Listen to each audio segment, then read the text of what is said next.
adik-adik, jumpa lagi bersama Kak Elni di Bina Iman Anak. Hari ini kita mau belajar firman Tuhan di dalam Efesus pasal 6 ayat 1 sampai 2. Kak Elni bacakan buat kita semua. Hai anak-anak, taatilah orang tuamu di dalam Tuhan, karena haruslah demikian. Hormatilah ayahmu dan ibumu, ini adalah suatu perintah yang penting seperti yang nyata dari janji ini. Amin. Ayo, siapa di sini yang sayang sama papa mama? Iya, kita semua pasti sayang sama papa mama ya. Walaupun mungkin papa mama pernah marahin kita mungkin ya, tapi pasti karena kita pernah melakukan sesuatu yang salah gitu ya. Tapi kita tetap mengasihi orang tua, tetap sayang orang tua. Dan di dalam Efesus 6 ayat 1 sampai 2 ini mengajarkan kita semua untuk taat kepada orang tua. Ya, contoh taatnya gimana Kak Elni? Contohnya kalau misalkan adik-adik disuruh sama papa mama melakukan sesuatu, nggak boleh membantah ya, tidak boleh melawan, harus tunduk sama orang tua, belajar melakukan apa yang diperintahkan orang tua. Contohnya gimana? Kalau disuruh tidur siang, siapa di sini yang susah sekali tidur siang? Nah, sekarang kalau disuruh tidur siang, harus mau tidur siang ya, karena itu baik untuk kesehatan kita.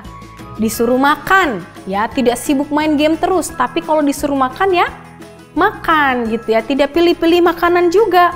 Ya, disuruh berdoa, datang ke sekolah tepat waktu, harus bangun pagi.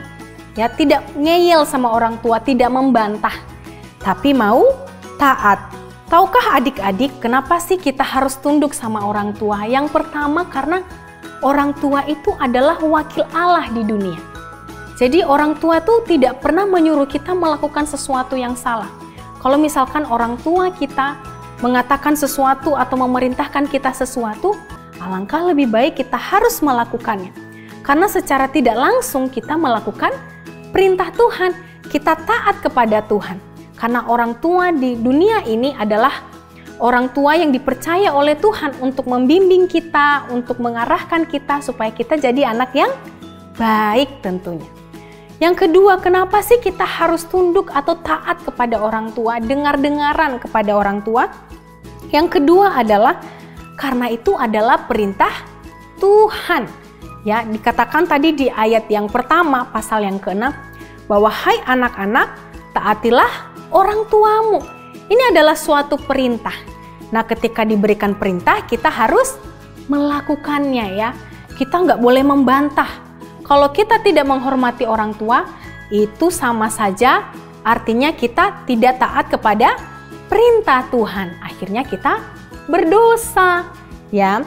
Dan yang ketiga ya, kenapa kita harus taat kepada orang tua? Sebagai bentuk kita mengasihi mereka. Ayo di sini tadi Kak Elni tanya ya, siapa yang sayang sama papa mama? Ya, tentunya kita semua sayang sama papa mama. Tapi aku nggak punya papa mama Kak.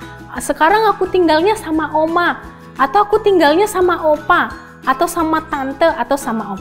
Semuanya harus kita sayang ya, bukan hanya taat kepada orang tua, tetapi kepada orang yang lebih tua atau menjadi wali kita saat ini.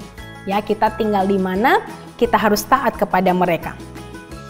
Ya, mengasihi mereka. Kalau kita mengasihi orang tua kita atau orang-orang di sekitar kita, mengasihi opa oma, tante atau om kita gitu ya, kita harus belajar taat ya, melakukan perintah dengan baik, tidak membantah.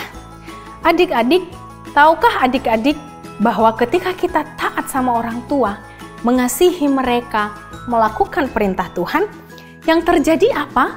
Di ayat yang ketiga dikatakan bahwa kita akan berbahagia. Ya, jadi yang kita dapatkan apa? Hati kita penuh dengan bahagia, damai sejahtera. Ya. Dan yang terakhir, apa yang kita dapatkan atau apa yang kita alami? Kita akan panjang umur. Siapa di sini mau panjang umur atau mau pendek umur? Ya, semuanya pengen panjang umur ya. Menikmati berkat-berkat Tuhan. Tapi adik-adik harus ingat, panjang umur tapi kalau tidak bahagia atau tidak damai sejahtera sama saja tidak baik. Jadi kita mau jadi anak-anak yang taat supaya kita mengalami kebahagiaan di dalam Tuhan dan juga panjang umur. Tuhan Yesus memberkati.